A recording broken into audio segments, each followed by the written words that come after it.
só você permanecer. E parece simples falar isso, mas é difícil você ver uma pessoa que permanece de pé. A Bíblia fala que Jesus, ele disse isso em Lucas 24:43, que ele falou para os seus discípulos: não saias de Jerusalém até que do alto sejais revestidos de poder. E eu já falei isso aqui um dia e repito. Quando ele disse isso, ele falou isso para 500 discípulos. Falou isso para 500. Passou-se um tempo, nada acontecia. Em Atos dos Apóstolos, capítulo 2, veio o derramamento do Espírito Santo, o cumprimento da promessa, quando o Espírito Santo foi derramado, que foi o dia de Pentecostes. De 500 discípulos que Jesus disse, só tinham 120. 380, dispersaram. Então essa é a prova, que muitas das pessoas não permanecem. Parece simples você falar para alguém, fica firme, mas tem muitas pessoas que não ficam. No decorrer do tempo desanimam e param. Então continue firme, para você ver tudo que Deus vai fazer no nosso meio. Amém, gente? Fiquem firmes mesmo, que Deus não volta atrás, o Senhor é para frente. Tá bom? Voltando na mensagem, como nós estamos falando, não deis lugar ao diabo. É uma coisa que é algo que depende totalmente de nós. Como que eu não dou? Não cedendo à tentação, não cedendo, resistindo, sujeitando-se a Deus, e Ele vai fugir de mim. Cuidado com a ira, cuidado com a raiva, cuidado com o mau pensamento, cuidado com a incredulidade. O que é a incredulidade em si? É uma forma de desobediência. Porque se eu não creio no que Deus diz, consequentemente eu vou desobedecê-lo por vontade própria. Se eu não acredito que eu tenho que seguir um caminho, eu vou seguir outro, não é assim? Então eu não crio. Se eu não acreditei, eu não obedeço. Então não deixa a incredulidade entrar. Não deixa, por nenhum momento. Ah, pastor, minha vida não tem jeito, meu marido não tem jeito. Não deixa a incredulidade entrar. Meu filho não tem jeito, não deixa a incredulidade entrar. Não adianta, eu já orei, não tem cura. Não deixa a incredulidade entrar. Porque se você deixar, você vai estar dando abertura para o diabo entrar, que vai se opor contra o plano de Deus na sua vida. Tudo que está fora do plano de Deus, pessoal, eu quero rejeitar. Quem quer rejeitar aqui tudo que é fora do plano de Deus? Mas rejeita de coração. E às vezes sem perceber, como eu disse, vem de uma forma mansa, vem de uma forma suave, mas não é o nosso Senhor. Para enganar, depois vem um alvoroço todo, depois vem aquela bagunça toda, depois vem tudo aquilo que a gente não quer. Então toma grande cuidado para não dar lugar ao diabo. Como aconteceu no livro de Jonas, que a gente já estudou isso, vou dar uma pinceladinha rápida lá, para depois a gente ver o profeta velho. Jonas capítulo 1, povo de Deus. Rapidinho, eu só vou dar um breve anúncio sobre Jonas, e a gente vai lá e passa para outra mensagem. Se aceitar algo fora do plano de Deus na sua vida, tempestade na certa, problemas na certa. Nada na minha vida vai para frente, pastor. Olha, tudo que eu ponho a mão quebra. Não só quebra de questão humana, natural, mas não vai para frente. Meu relacionamento familiar, minha vida sentimental, me perdoe, mas é um desastre. Nada eu consigo, nada eu conquisto, nada eu venço. Onde que eu tento, me esforço, nada. Eu sou uma pessoa de muita capacidade, eu tenho estudo, eu tenho isso, mas minha vida não vai para frente. Não é só fato de estudo, talvez a pessoa não tenha, mas é uma pessoa que tem vontade, mas não vai para frente. Parece que quanto mais a pessoa diz, né, como diz o mundão aí, quanto mais reza, mais a sua oração aparece. Nós somos convertidos, né, quanto mais eu oro. E aí, por que essas coisas acontecem? Talvez há um Jonas na sua vida, hein, gente? O que é o Jonas? Quem já tem estudado com a gente aqui? É tudo que está fora do plano de Deus. Carregar algo, uma bagagem fora do plano de Deus na sua vida, com certeza você vai ver tempestades, e aí não é bom. Jonas capítulo 1, versículo 3, Jonas estava fugindo diante da face de Deus. Vou resumir muito bem Jonas para a gente ir para outra mensagem. Mas Jonas capítulo 1, versículo 3, ele estava fugindo. Versículo 3 diz aqui, e Jonas se levantou para fugir de diante da face do Senhor para Tarsis, e descendo a Jope, achou um navio que ia para Tarsis.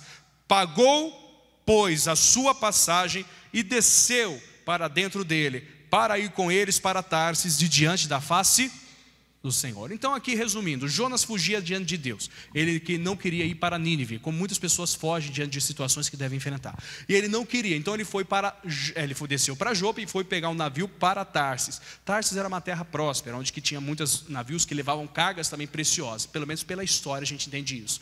Mas aí ele queria ir para Tarsis. Tinha os seus motivos, não sei qual é o principal. Mas indo para Tarsis, a Bíblia fala que ele foi, pagou a passagem. Normalmente ele foi lá com o dinheirinho dele, não sei como que era a moeda naquele tempo, não estudei para saber isso agora, mas foi lá e pagou a passagem. Normal, alguém foi e vendeu a passagem para ele. O que tem de errado de um passageiro pagar a passagem para alguém, pessoal? Tem algum problema nisso? Nenhum. O problema é que quem queria comprar essa passagem estava fora do plano, e aí é o problema. Você talvez não saiba, parece inofensivo, dá até um lucro inicial, porque querendo ou não, uma passagem a mais é um dinheiro a mais, mas vai trazer tempestade. Não aceita nada. Nunca seja a terceira pessoa no casamento de ninguém. E nem deixe entrar uma terceira pessoa no seu casamento, nem no seu pensamento, nem nos seus desejos. Mas por que? Se eu fizer isso, você está trazendo uma tempestade que para você arrumar vai ser muito difícil. E pode parecer simples, mas o que tem de pessoas, pessoal, na sua mente, que levam a um pensamento deturpado, não é brincadeira. Já dei um exemplo aqui, me perdoa repetir, mas como que está sendo falado aberto, é bom outras pessoas ouvirem também. De uma vez, uma jovem senhora, pessoal, jovem senhora, casada, fazia na época, já tem uns 4, 5 anos que isso aconteceu, na época ela devia ter uns 8 anos de casado, suponho eu, mais ou menos, um pouquinho mais, não era tanto tempo, mas era um bom tempo já. E ela chegou para mim e falou: pastor, eu estou precisando de ajuda, porque eu não consigo amar mais o meu marido. Até nos momentos de intimidade conjugal, eu tenho que pensar em uma terceira pessoa para ter o tipo de prazer e dar alegria para ele. Ela tinha que pensar em um outro homem, dá para entender a consequência? Para dar um tipo de alegria para ela própria, porque ela não conseguia se concentrar com o marido, porque ela estava com nojo do próprio marido. E aí, pessoal? Tem Jonas no negócio ou não tem? Aí você vai perguntar, e o casamento dela na época? Não sei hoje, não posso julgar e nem posso afirmar. Eu era o pastor dela na época, então eu sabia como que estava. Estava um desastre. E grande desastre. Não adianta, tudo que a gente aceita que é errado, pessoal, vai trazer problema. E quantos não estão carregando um problema grande aí na sua vida, hein? Estão carregando o Jonas. Só que o que parece? Jonas parece inofensivo. E até vou além, Jonas era de Deus, pessoal. Ele não era um pecador, ele era um fugitivo do plano de Deus daquele momento. Mas ele não deixou de ser um profeta por isso. Quantos não estão pagando? E o que aconteceu? Jonas chegou, só resumindo, falou: para acabar a tempestade na sua vida, nesse navio, que o navio estava quase afundando. Já estava quase afundando, quebrando, já tinha perdido muitos bens. Para acabar a tempestade na sua vida, você tem que jogar fora. Você tem que me jogar no mar. E aí, pessoal, você conseguiria? Talvez, possivelmente não, naturalmente falando, como ser humano. Mas era a única solução. Tudo que é pecado, a Bíblia fala que é lançado no mar do esquecimento. Tudo que é errado, você tem que lançar no mar. Deixa Deus cuidar. Mas vai lá e se arrepende, se humilha. O verdadeiro arrependimento, aquele qual é eficaz, aquele que muda a história, aquele que você chega diante de uma pessoa e fala toda a verdade, se coloca diante dessa pessoa e fala: eu pequei contra você, se caso foi, como aconteceu com o filho pródigo, quando ele saiu, ele falou: vou voltar, vou falar com meu pai, pequei contra você, isso e aquilo e tudo mais. Fala a verdade. Coisas como essas. Carregar uma bagagem extra, pessoal, se alguém está doente e ela fica com alguma coisa e aquela doença não é curada, já aconteceu com alguém, ou você já ouviu falar, a pessoa vai para o médico não acha qual é o problema. Nem que às vezes acha e não muda também. Mas eu não consigo, estou sentindo dor, estou sentindo isso, estou sentindo aquilo, eu vou no médico e o médico, o diagnóstico sai e fala que eu não tenho nada. Como que pode isso? Tem Jonas aí. Tem alguma coisa fora do plano de Deus na sua vida, você está carregando uma bagagem que não devia estar carregando.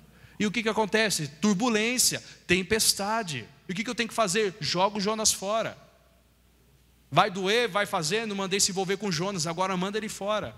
Por favor, Jonas não é uma pessoa física, tá? Simplesmente, cada caso é um caso. Não é o Jonas em si, o Jonas é o profeta que fugiu. Então tudo que é fora do plano de Deus, então vou usar um sinônimo para Jonas, que é fora do plano de Deus. Tudo que a gente aceita, que é fora do plano de Deus, fora da palavra, com certeza vai trazer consequências negativas. Então nós temos que lançar tudo fora. Continuando outro exemplo, que eu falei que ia ser só um pouquinho, pessoal. Vamos para o primeiro livro de Reis, capítulo 13. Outro exemplo de que você dá ouvido, aceitar o que está fora da palavra de Deus vai trazer grande prejuízo, está aqui. Primeiro livro de Reis, capítulo 13. Cuidado com o leão, hein? Que não é o de Judá. Que o de Judá te guarda, mas o que não é de Judá, ele só quer bramar e fazer barulho e te abocanhar. E o que esse leão está fazendo? Andando ao derredor. O que ele está fazendo? Bramando como um leão, não sendo um, mas ele está fazendo todo o barulho de um. Mas ele não pode ser um, mas ele mata, mas ele rouba, mas ele destrói. E qual que é a intenção dele? Buscando a quem possa tragar. Entenda que nós, por estar na palavra, se você não está entre, você corre um risco muito grande de vida. Por que de vida? Porque o diabo não brinca em serviço, pessoal.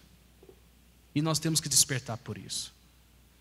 Quantas são as pessoas que ficam com mágoa no seu coração?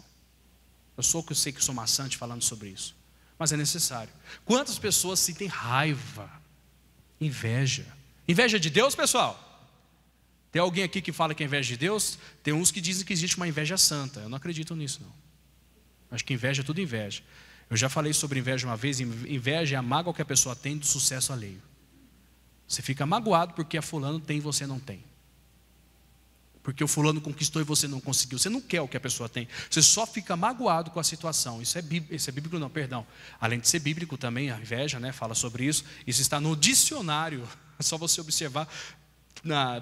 O dicionário online eu peguei, né? Quando eu peguei, falei um tempo atrás, o terceiro ponto da mágoa é inveja, é uma mágoa do sucesso alheio. Então, não é. E às vezes carregamos isso dentro de nós, é fora do plano de Deus. Tem pessoas que se motivam pela raiva. Não é bom ter essa raiva, esse rancor dessa pessoa, que eu vou mostrar para ela o que é bom para a tosse. E quando eu estiver lá em cima, eu vou olhar a carne seca lá de cima e falar, viu só onde que eu estou? Já viu alguém pensar assim? Muitas pessoas pensam.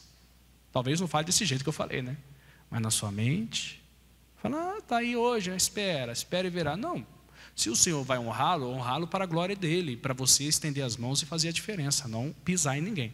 1 Reis, capítulo 13, versículo 11. Aqui é um profeta, pessoal, que era de Deus, veio lá de Judá, enviado por Deus para Jeroboão, o rei que estava em Israel com 10 tribos. Resumindo, senão fica complicado até para você entender. Esse profeta saiu com uma ordem de Deus, que ele tinha um percurso, e nesse percurso ele não podia voltar, não podia parar para comer e beber desviando-se do caminho, não podia. E aí ele nessa caminhada se encontrou com outro profeta com o título de profeta velho, não pela idade, mas simplesmente pelo fato de ele não estar mais na presença de Deus, ele estar fora do plano de Deus. E aconteceu o seguinte aqui, vamos versículo 11 em diante.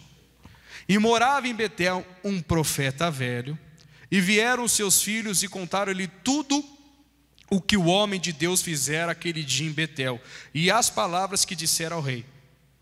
E disse-lhe a seu pai, disse-lhe seu pai, por que caminho se foi? E viram seus filhos o caminho por onde for o homem de Deus que viera de Judá. Então era um homem de Deus. O outro profeta não era conhecido como homem de Deus, e sim como profeta velho. Versículo 13. Então disse a seus filhos, albardai-me um jumento, e albardaram-lhe o jumento, e o montou, ou seja, prepara o jumento que eu vou andar. E preparou, e ele foi. E foi-se após o homem de Deus, e o achou assentado debaixo de um carvalho, e disse-lhe, és tu o homem de Deus que veio de Judá? E ele disse, eu sou. Vai prestando atenção, pessoal, interessante, hein? Então ele disse, vem comigo à minha casa e come pão. Até aí, inofensivo, não é? Olha, ele está me dando até comida. Poxa, é o tipo da pessoa que chega, está numa crise conjugal, aí chega a bonitona do pedaço e começa lá. Está lá o cidadão no serviço, só um exemplo, só uma ilustração. Está lá, ele trabalha, vamos supor que ele trabalha no escritório de contabilidade ou de fiscal, né? Eu falo porque eu já trabalhei assim, como que funciona lá, na época. Então você senta lá e de repente parece uma bonitona, um bonitão, às vezes nem é tão bonitão, mas você fica tão cego devido à crise, e começa a chegar um perturbado lá. Aí simplesmente essa pessoa começa a te elogiar, coisa que o seu marido não faz em casa. Ele começa a te dar pão, começa a te dar água, coisa que você não está recebendo mais em casa, ilustrativo. Aí você começa, nossa, se meu marido tratasse assim, começa aí. Inofensivo, educado. Aquele profeta velho se preocupou com o profeta, será que era preocupação só?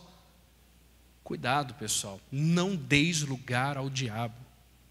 Não deis lugar ao diabo, a coisa é séria. Não importa quanta experiência tem de vida, não. Fingir agora que não está ouvindo é a pior coisa que você faz na vida, porque o recado está sendo dado, porque tem alguma coisa que está chegando, você tem que estar muito esperto.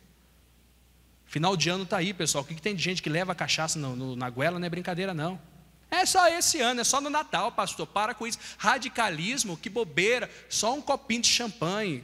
E a pessoa vai lá e cai. Vai lá, é inofensivo, é comemoração. É isso e aquilo, blá blá para cá, blá blá para lá, aquelas desculpas esfarrapadas que as pessoas dão para pecar. Inofensivo, que isso e aquilo, não, eu ganhei a cesta do meu trabalho, tenho culpa que veio o vinho, eu não vou jogar fora, joga, e sabe aonde? Até te falo aonde, no vaso sanitário. Porque lugar de lixo é no esgoto. Pelo amor de Deus, e a pessoa vai lá e cai. E tem gente que depois fica brava, não volto mais nessa igreja. Já viu aquele negócio, dondoca? Não volto mais lá, porque não posso tomar cachaça. Você não pode, a Bíblia fala sobre isso. Então você não vai, pega as Bíblias e queima ela, velho. Abacuque fala sobre isso. Eu já falei várias vezes, não é o meu foco hoje. Mas são coisas que parecem inofensivas, que é só um golinho, eu sou social, eu bebo social. Então, traz sua esposa socialmente também, não tem culpa, é tudo a mesma coisa. Não é verdade, pessoal? Dá um tiro em alguém socialmente, só um. Mata, o que custa? Passa o pé em alguém, sei lá, tudo socialmente. Olha o pensamento que a pessoa às vezes tem. Porque esse bebê pode, então fuma socialmente, usa um crack socialmente. Vai lá, tudo é socialmente hoje. Bate alguém na cabeça, na parede socialmente, estou com raiva de você, morre socialmente, é tudo socialmente. É só uma batidinha só. Não existe isso. Não deis lugar ao diabo. Final de ano eu falo assim, porque é um cuidado que a gente tem que ter, pessoal. Nossa obrigação de pregar a verdade é uma só. É um cuidado, e a pessoa no final de ano vai lá, fica com as amigas, fica com as irmãs, se junta, parece que solta as garças. Aí fica todo mundo junto lá fazendo besteira e fica, alegria que não provém de Deus é uma alegria que leva para o inferno. Por que leva? Porque é uma decadência constante até o abismo final. Agora, quando nós estamos na presença de Deus, pessoal, você fica até sem graça e fala, nem vou participar. Quando você está na presença de Deus, ou nós somos quentes, ou nós somos frios. Mornos não dá. Sabia o que simboliza, o que é ser morno? É você querer ser de Deus e ao mesmo tempo querer ser do mundo. Se você juntar o frio com o quente, fica como? Morno. Não é por isso que a pessoa antes que fosse fria. Porque você não envergonhar o evangelho. O Senhor Jesus disse isso em Apocalipse. Vai ser vomitado da boca, porque é morno. Até num dos filmes que estava falando, depois eu falo o nome, até porque para não precisar divulgar. Mas é um filme muito bom, né? Uma senhora, ela fala para uma outra, ela chega assim, ela falou assim, como que é a sua vida espiritual? Muito legal essa parte. E a moça falou assim, eu só vou na igreja, tudo, mas assim, você tem um momento de oração, como que é a sua vida espiritual? Você lê a Bíblia? Não, quando eu vou na igreja eu leio, assisto, sabe aquele negócio? Assisto às vezes um programa ou outro. Não, eu tenho uma vida, eu sou de Deus, tenho um pastor, tenho tudo isso. Falou, mas você não tem uma vida assim, você não faz mais nada do que isso? Não, assim, simplesmente. Aí depois ela chega assim, você aceita um café? Aceito, então tá bom. Aí ela foi pegar o café e quando ela trouxe, ela chegou lá e deu um café morno para ela. Na hora que ela tomou, falou, nossa, esse negócio está morno. Eu falei, Ela vira para ela e falou, é realmente morno, é assim como que está a sua vida. É ruim, né? Mas como se você não gosta de ser muito assim de Deus, então você não liga a tomar alguma coisa morna. E ela, mas o seu está morno? Falando, o meu está quentinho, o meu está bem quente, eu gosto de café quente. São pequenos exemplos que a gente pega para a vida, pessoal. Depois eu dou o nome aqui para vocês esse filme. A maioria deve ter assistido, já deve saber alguns. Mas para ver como que nossa vida está. Final de ano não é para ser de verdade, não é para ser de Deus, não. É igual tem crente que para de vir na igreja em dezembro e volta só depois do carnaval, para pecar à vontade. Depois volta pedindo perdão. Não que seja o seu caso. E nem vai ser, em nome de Jesus. Mas que tem gente que faz isso, tem. Para não se sentir culpado, sabe? Santa Ceia passa longe. A pessoa pensa que a Santa Ceia vai sugar o sangue dela, não vai pegar o de Jesus. Não, mas porque se eu for lá, o pastor vai falar, perdoa o seu irmão. Vai lá, fala, vou para a Santa Ceia, vai falar, tira isso da sua vida. Se está em fornicação, tico-tico no fubá, você não é casado, você tem que se casar. Eu vou para a Santa Ceia, para quê? Para ficar sendo cobrado? Tem pessoas que fazem isso, pessoal. Está dando atenção ao profeta velho. Ele oferece pão e água para você comer e beber. Mas ele está fora da presença de quem? E aí? Claro, ninguém é obrigado a viver o que eu prego, mas que você vai ser cobrado um dia, vai, porque está ouvindo. Então a verdade vai continuar sendo verdade. E se eu não estivesse aqui agora, pastor, não seria cobrado? Seria, porque você sabe que se você estivesse aqui, você também ouviria a verdade. Então a omissão seria também da mesma forma. Continuando mais aqui, pessoal, versículo seguinte. Versículo 16. Porém ele disse, você vê, ele tinha a palavra no coração, como nós temos, eu não posso, essa é a verdade, eu não posso errar. Eu não posso voltar. Ele falou, Deus falou para ele não fazer. E ele disse para o profeta velho, não posso voltar contigo, não posso trair meu marido, não posso beber isso, não posso fazer disso. Nós sabemos que nós não podemos. Isso deixa bem claro, eu sei o que eu não posso. De alguma forma, ou pela própria consciência, pergunta para qualquer pessoa que ainda não é de Jesus, se roubar é certo ou errado. Todo mundo sabe que roubar é o quê? É errado. Nós sabemos o que não pode. Ou humanamente, eu não preciso de uma igreja totalmente para saber o que é certo ou errado. Eu sei o que não pode. O não furtarás, não roubarás, não cometerás adultério, não dará falso testemunho, não levará os nomes do Senhor teu Deus em vão, honra seu pai e sua mãe, todos os 10 mandamentos e o resto dos mandamentos. A gente sabe pelo dia a dia, e na escola às vezes ensina isso. Algumas escolas são deturpadas, estão tudo muito fora, mas hoje vai voltar tudo normal. Mas dia a dia ensina isso. Ensina um pouquinho o que quer que seja, mas ensina da forma certa. Então o não posso, a gente sabe que não pode. Eu sei que eu não posso ser uma pessoa bruta, eu sei. E ele sabia, eu não posso. Ele falou, não posso. Começa assim, eu não posso. Mas depois convence, esse é o problema. Porém ele disse, não posso voltar contigo, nem entrarei contigo, nem tampouco comerei pão, nem beberei contigo água neste lugar. Porque me foi mandado pela palavra de quem? Do Senhor. Ali nem comerás pão, nem beberás água, nem tornarás a ir pelo caminho que foste. Então a palavra de Deus já tinha sido pregada. Ele já sabia qual era o seu objetivo. Só que o diabo não vem, como eu disse, de chifre. Ele não vem com garfo. Ele não vem dizendo, eu sou o diabo, eu vim te matar. Olha o que ele falou no versículo 18. E ele lhe disse, também eu sou profeta como tu. E era verdade, só que era velho. Vamos dizer, aposentado da fé? Não existe, né, gente? Você nunca vai aposentar da fé. Até Jesus voltar, você está ativo. Mas às vezes a pessoa aposenta na fé e acontece o que aconteceu. E um anjo me falou pela palavra do Senhor. Então agora entrou um anjo na história.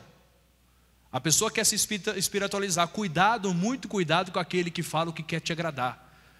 Como? Eu sempre dou esse exemplo de uma forma bem fácil. Se eu quero encher uma igreja rápida, é só colocar uma placa lá, que eu não vou fazer isso, só um exemplo, mas se eu quero encher uma igreja rápida, é fácil. É só colocar uma placa lá.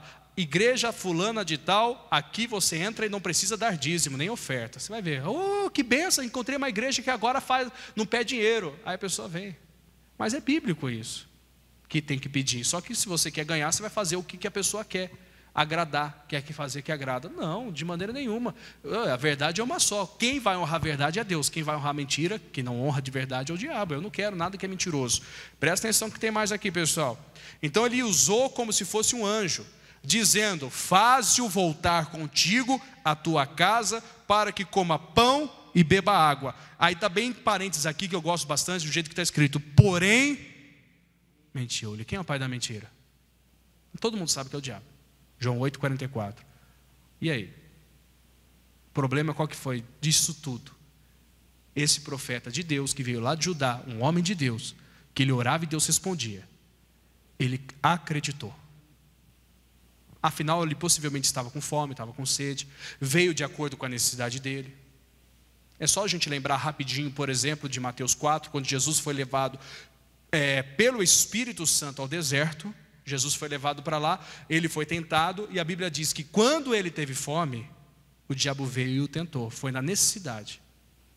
Possivelmente esse homem estava com fome e com sede. Aparece um homem de Deus aparentemente mentindo, mas ele acreditou, e ele não percebeu que era mentira, e ele simplesmente falou, se um homem de Deus veio aqui, eu estou com fome, ele me ofereceu, e um anjo de Deus veio e falou para ele, então por quê, né? Deus é comigo, eu vou lá e vou comer. Foi. E o que aconteceu? Continuando mais aqui, pessoal. Versículo 19. E voltou ele, comeu pão em sua casa e bebeu água. Tudo bem, até aí ele foi lá e comeu e bebeu. De repente, Deus começa a usar o profeta velho.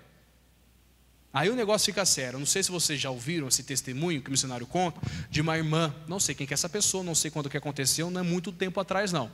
Ela estava indo para o motel com seu amante, e ela estava lá dentro, e o amante dela lá já estava na cama, deitada na cama do motel, negócio de traição mesmo. E ele chegou lá, ligou a TV e falou assim, vamos colocar alguma coisa para apimentar? E ela, quando ligou a TV, quem que estava na televisão? Missionário, show da fé.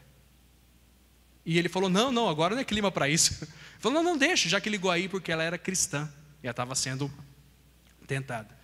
Estou usando as minhas palavras, tá? Na hora que ela ligou, ele foi, então tá bom, ele foi no banheiro, fazer alguma coisa, não sei o que ele foi, se preparar alguma coisa para o pecado, e ela, assistindo o show da fé, o missionário falou assim, você sabe que está no lugar errado, sai daí agora. Isso pela televisão. Ela falou, pediu perdão aquele negócio, ele voltou e falou, acabou, não quero mais nada, foi embora. Olha a chance que Deus deu para ela, e ela foi lá e aceitou. Tanto que depois ela testemunhou, falou tudo aquilo. Olha que chance, pessoal, todo mundo tem essa chance.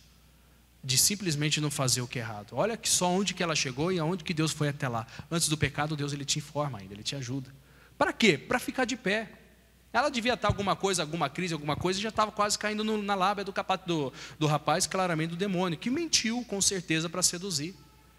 É coisa séria. E aconteceu disso. O que eu queria dizer com isso? Que esse profeta que mentiu para ele, depois foi usado por Deus mesmo. E veio a palavra do Senhor dizendo para ele que ele era rebelde. O profeta velho que mentiu chegou para o profeta de Deus e falou: você foi rebelde, você desobedeceu à voz do Senhor. Olha que contradição. Não, porque aquele ele falou por ele próprio, ele falou uma mentira, e depois ele está falando pelo Senhor, e o Senhor é a verdade. E aí aconteceu a sentença. E qual foi? Versículo 23. Só resumindo, tá, pessoal? A gente já vai orar. E sucedeu que depois que comeu pão e depois que bebeu água, albardou ele o jumento para o profeta que fizera voltar. Versículo 24. Foi-se, pois, então o profeta foi embora. E um leão o encontrou no caminho e fez o que com ele? E o matou. Ah, tem gente que é exagero, pastor. Não brinca não. Não brinca com o negócio sério. Matou, pessoal. E o mais interessante, depois da morte, que já era drástica, e o seu cadáver estava no caminho, e o jumento estava parado junto a ele, e o leão estava junto ao cadáver. O jumento ficou parado, o leão não fez nada, e o cadáver ficou inteiro. Ele só foi para matar, não foi para devorar. Ele não está nem aí para a sua carne, ele quer a sua alma. E aí que é interessante. Pessoal, não podemos brincar com aquilo que o Evangelho diz. O mundo espiritual está aí. A gente vê, muito infelizmente, não vou generalizar não, tá? Mas vê muitas pessoas novas partindo. Não vou generalizar, tem cada caso é um caso. Não podemos julgar todos eles de uma forma errada, ou de uma forma assim. Mas tem muitas pessoas partindo cedo. Tem muitas pessoas entrando em uma depressão e desejando a morte constantemente. Conversei não há muito tempo, já faz um tempo, mas não muito tempo assim, uma irmã chegou para mim e falou: pastor, eu estou precisando de ajuda, uma coisa assim. Estou com depressão, eu mudei, eu estou morando no último andar. Pastor, eu fico lá em cima na sacada, qualquer dia desse eu pulo. Ela falou para mim. E se você olhar a pessoa, você nunca vai falar que ela pensa uma coisa dessa. Se você só olhar já viu julgar pela aparência? Você nunca vai falar que ela abriu o coração na época, e já creio que já passou isso aí, graças a Deus. Mas na época, falou: pastor, eu fico lá no último andar. Fala assim, que custa nada, acabar com a minha vida é rapidinho, só pular daqui. Veio o demônio e fica falando uma coisa dessa. Acaba com tudo, já pula daqui, acaba tudo. Ela falou: fico pensando às vezes, estou lá sozinha, fico meio assim, olho lá para baixo, falo: só um pulo, acaba tudo. Acaba em termos, né? Porque é aí que começa a tormenta, né? Aí a gente não sabe quem que está do nosso lado. Não sabe quantas pessoas pensam desse jeito. Não estou julgando dizendo que ela está endemoniada. Claro que é um passo demoníaco, é uma ação demoníaca. Nós precisamos ajudar. Mas quantas pessoas estão assim por ouvir o profeta velho? Estão desejando a morte, o diabo como o leão quer tragar. E ele está fazendo. Nós temos que tomar esse cuidado. Guarda o que tens, diz as Escrituras, para ninguém tomar a sua coroa. Guarda a sua família, guarda o seu casamento, guarda o seu lar, guarda a sua saúde. Porque o que é seu foi Deus que deu, não deixa o diabo tirar. Não importa o que ele está fazendo, se ele está mal, se ele não está bem, você tem que estar bem para levar a sua casa, para levar as pessoas e todas as coisas mais. Que o Senhor fale mais com a gente, pessoal.